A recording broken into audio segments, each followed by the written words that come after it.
Hi friends, today I'm going to talk about Kublai Khan, the most famous Mongol ruler after Genghis Khan. Now, why is he important to the world today is what I'm going to highlight in this video. Apart from just telling you who he was and what he did. Okay, so watch till the end because you are going to understand why he is so important and relevant. Now, Kublai Khan was, I think, the fifth of the Mongol rulers. At that time, after during the time of Genghis and after him, the Mongols had managed to capture almost a huge part of the known world, all the way from Mongolia to Russia to Eastern Europe to the entire Persian area and all the way to Anatolia and Turkish portion and everything, almost the entire Asia except India.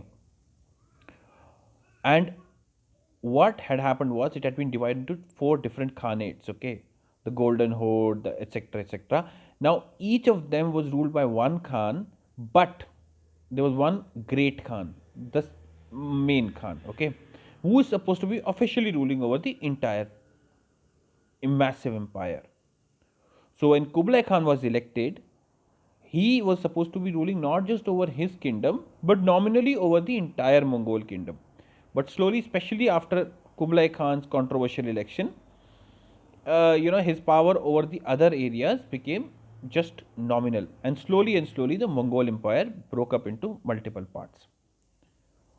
Now, Kublai Khan is responsible primarily that shifting the focus from conquering areas westwards, because he knew those are areas under his other, you can say, relatives, like the Russian portion, the Persian portion, all of this whole Islamic portion, and then Eastern Europe. He thought, where else can I go and conquer? And he saw the bulk of the China area, which he had been actually given to govern. So from there, he went on to conquer.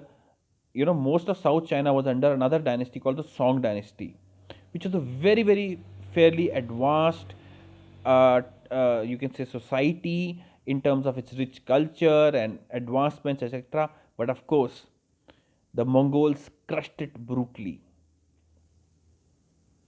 Then consolidating their control, domination over Korea, and in the medieval times doing this massive conquering of Tibet and bringing it firmly under his control.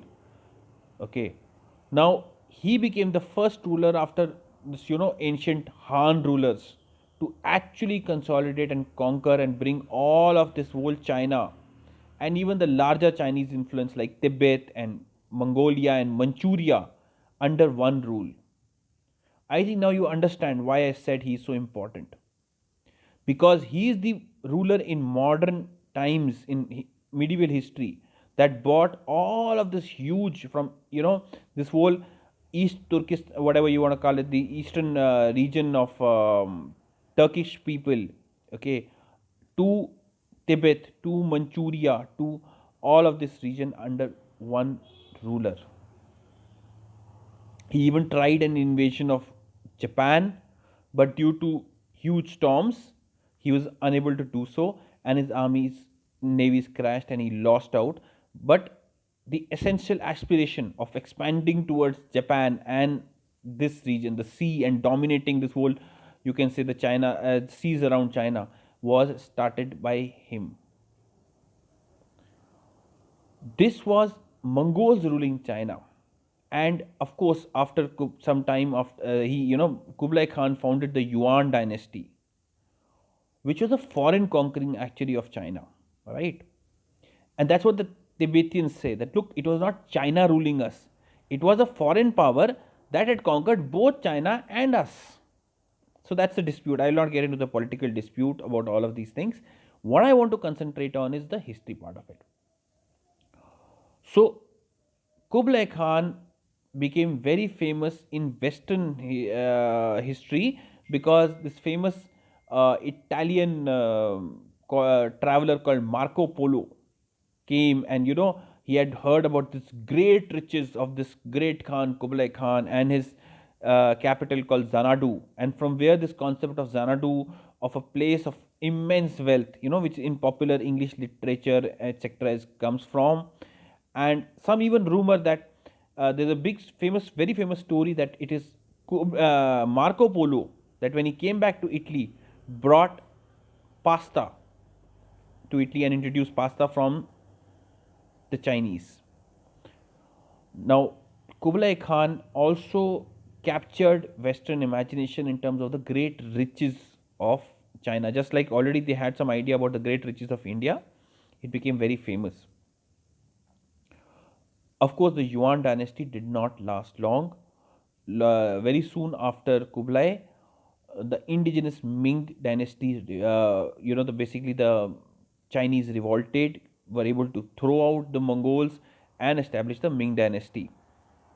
Now, for a very long time, the Chinese considered that it is, this was foreign rule, and the Mings threw out the Yuan and established freedom.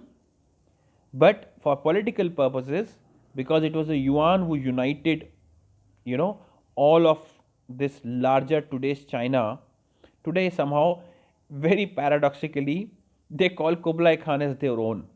Now I leave it to you to answer whether Kublai Khan, a Mongol, can be considered Chinese emperor, or was he a outside conqueror?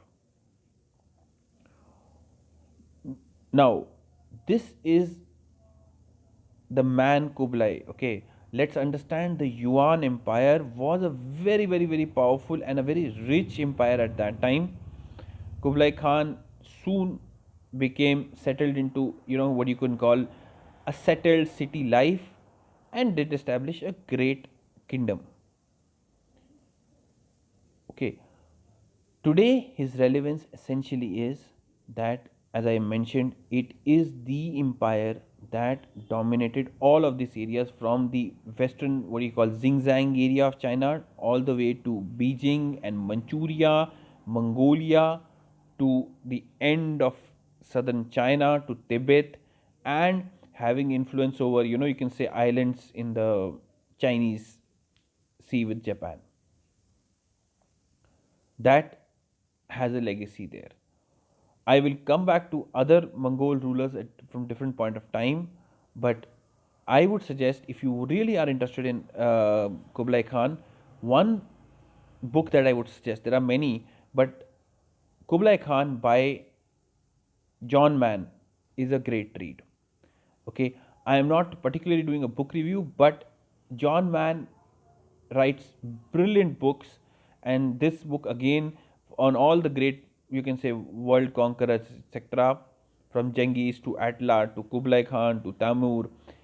The beauty is that he mixes history with geography, so he travels around the places that he talks about. He travels extensively around all of this area from Mongolia to China, and he's captured it. So when you understand the geography, you also understand how the battles would have taken place, and he mixes history and geography into an amazing thriller, so you feel that you have gone back to those centuries and the events are unfolding before your eyes. If you want one book to read on Kublai, here is a book. I am sure you will not be disappointed. Thank you. I hope you enjoyed it, and I hope I piqued your curiosity on this great world conqueror. Thank you. Bye bye.